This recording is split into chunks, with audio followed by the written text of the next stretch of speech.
Сіздің өміріңізге ақшаны қалай тарту керектігі туралы маңызды кеңестер. Ақша өмірдегі ең маңызды нәрседен алыс болғанына қарамастан, олардың қатысуы физикалық және психологиялық тұрғыдан әлде қайда жақсы сезінуге мүмкіндік береді. Бүгінгі таңда интернетте ақшаны сіздің өміріңізге қалай тартуға болатындығы туралы мақалалар толып тұр. Мен сіздердің назарларыңызға осы мәселе бойынша өз ойларымды ұсынамын. Сіздің өміріңізге ақшаны қалай тартудың негізгі ережелері.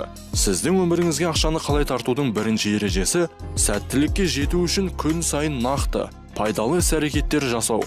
Егер сіз көбірек ақша табуды армандайтын болсаңыз, фантастикалық жоспарлар құрыңыз. Бірақ ештеңе жасамасаңыз, сіз ешқашан қаржылық жағдайыңызды жақсарта алмайсыз.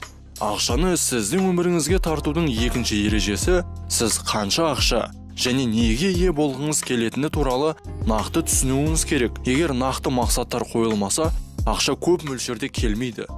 Үшінші ереже, ақшаны бірінші орынға қоймаңыз. Адамның ең көп қалайтыны, оған ең қиыны болатындығы бұрыннан дәлелденген. Пайда емес, рахат үшін жұмыс істеуге тырысыңыз. Және көп ұзамай, сіз өз жұмысыңыздың нәтижелеріне жоғары ақшалай бағалатын боласыз. Төртінші ереже, өмірлік мақсатыңызға сай өмір сүру. Өз жұмысын сүйетін адам ғана оңай және көп ақша таба алады. Сондықтан хоббиіңізді негізгі жұмысыңызға айналдырыңыз. Бәріңізге сәттілік.